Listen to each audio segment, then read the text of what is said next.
Burning Point. Hello and welcome to the show. With me, Ekaterina Kudashkina. U.S.-China containment strategy, currently disguised by policymakers in Washington under a recently coined term of the so-called U.S. pivot to Asia, this year has become a decisive factor defining the political landscape in the Asia-Pacific. As of now, it seems that China is emerging as the likely winner in the competition between the two global powers. Earlier this month, the International Monetary Fund said China is overcoming the U.S. as the biggest economy in the world. So, U.S. worst forecasts are getting true. That makes Washington nervous and prone to using less of diplomacy and more of simple pressure on Beijing. So, what are the trends which have emerged over this year in the relations between the two major countries, China and the U.S., and how are they going to affect the situation in the Asia-Pacific region and beyond? And this is something we're discussing with our guest speaker, Gleb Ivashentsov, former Russian ambassador to South Korea and Myanmar. American-Chinese relationship is very indicative for the present developments in the Asian-Pacific area. They determine the processes here to much extent.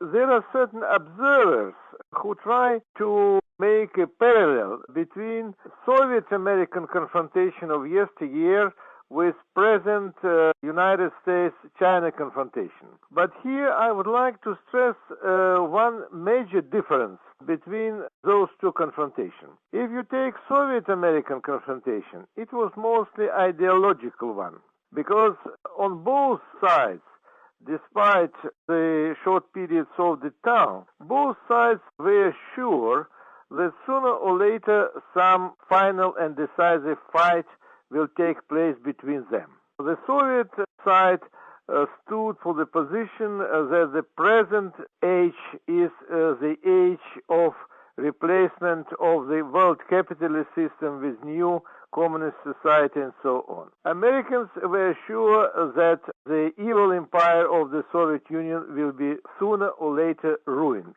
But American-Chinese confrontation is very much different. While the Soviet Union stood for the destruction of the world capitalist system, the Soviet economy was more or less autonomous. The Soviet Union didn't buy properties abroad, it didn't invest money into industries or natural resources in Asia or Africa. While China is very much interested to invest in the capitalist enterprises in Asia, Africa, in the United States as well. They are not interested in the destruction of the world capitalist system. They are interested to adapt that system to their needs. And it is the most dangerous for the United States because the Chinese are fighting them in their own grounds, in the economic ground, because at present the United States is depending on China to much more extent than to any of their allies. If you take economy, it is more than $1 trillion that United States owes to China. And if you look at the balance of trade, the Chinese surplus is equal to $100 billion every year. So United States are very much dependent on China. Therefore, they want to confront that Chinese challenge. And this is the reason for that famous pivot to Asia, which President Obama announced in 2011. But the problem is that the United States could not offer anything new in confronting that Chinese challenge. They didn't look for any economic ways of fighting the Chinese. They actually repeated all those old methods of the 50s and 60s. They made the main stress on military confrontation. Therefore, we can see that renewal of old military alliances of the Cold War in Eastern Asia, the attempts to draw in new allies to these old Cold War alliances, and so on. And the problem is that actually there is a dilemma for all those members of East Asian society, whom to join, to be on the Chinese side or to be on the United States side. And it is quite a difficult dilemma for most of them, because for peace and security in Asia Pacific, it is important that there is no confrontation, no acute confrontation. Therefore, everyone is opposing joining any of the sides of this Chinese-American confrontation. But now we can see that the trend for confrontation is more and more developing in East Asia. Our guest speaker is Gleb Ivashentsov, former Russian ambassador to South Korea and Myanmar. Burning Point. It's very interesting to look at how these parties of the confrontation stand in another respect. I'm referring to large ethnic Chinese populations, the Huaqiao, who are so numerous, and as far as I understand, they are loyal to their country, to the country of their origin, to China. So do I get it right that with that factor in mind, those countries with large Chinese diasporas cannot afford getting involved into military confrontation with China? Surely the Huaqiao are more loyal to China. I think here we can trace some kind of new trend in the whole of Asia. You see, the influence of the Asian Chinese civilization is very strong in East Asia. Because if you take, say, Japanese culture, or if you take Korean culture, or if you take Vietnamese culture, all of them have been much extent influenced by Chinese civilization. And the kind of greater China is forming up now, involving not just People's Republic of China, but Hong Kong, Macau, and Singapore and Taiwan, where we have ethnic Chinese population. In Singapore, there's very much influence of ethnic Chinese, and Taiwan actually it is China itself. And of course, when we look at the economic processes there, we can understand that most of those ethnic Chinese businessmen who are based in other countries of the area, they are also very much interested to promote the interests of China in that Chinese-American confrontation.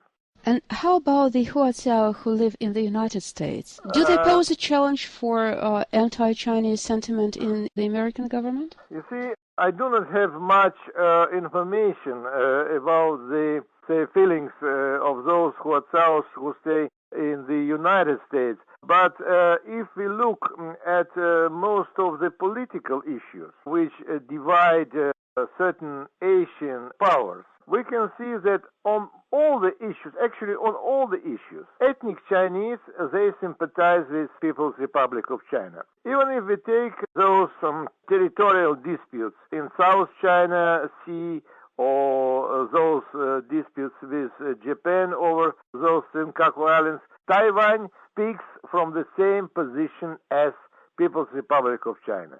China is China, irrespective of that difference in administration in Beijing and, say, Taipei. We're discussing the recent trends which emerged this year in the relations between U.S. and China. Our guest speaker is Gleb Ivashentsov, former Russian ambassador to South Korea and Myanmar. Burning Point. By the way, talking of the recent moves by the U.S. Regarding Taiwan, when they approved the warship sale to Taiwan, I mean, isn't it, like you said, this is an old way of dealing with the problem, and now, given all those factors, doesn't it look like a self-destructive policy for the United States? You see, United States is very much afraid of China's gaining more strength. And if we look at China-Taiwan relationship of later years, we can see that there is much sympathy among Taiwanese political elite to continental China. We can see the development of economic ties. There are over 1 million workers from continental China which are working in Taiwanese factories now. There are up to 100 flights between China and Taiwan. And that principle of one country, two systems, which has been approved to Hong Kong and Macau, it could have been approved to Taiwan also.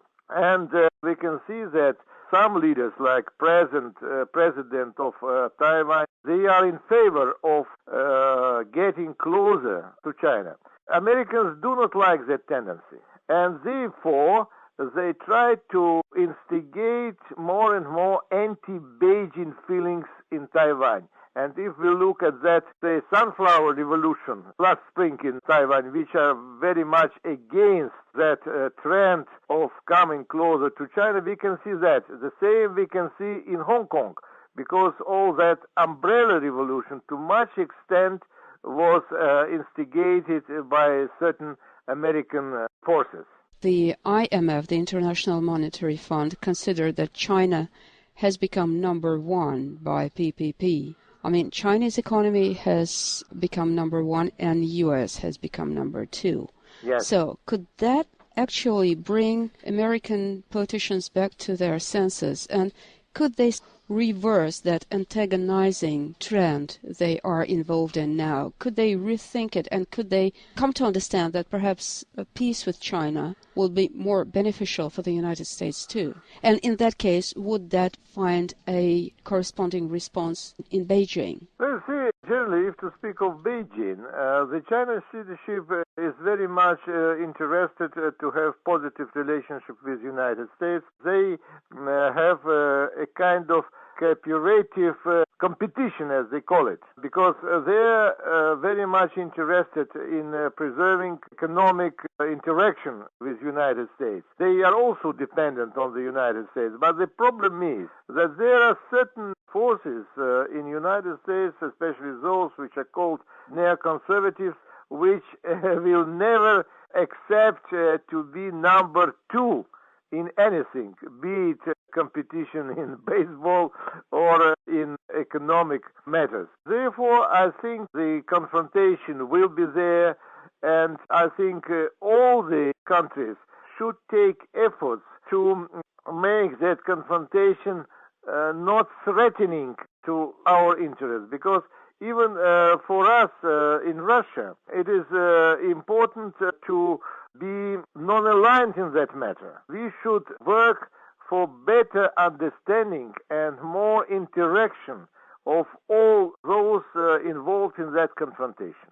Like you're saying, the region needs to work to prevent another war. But when those in Washington are cornered, how much are they prone to overreacting militarily?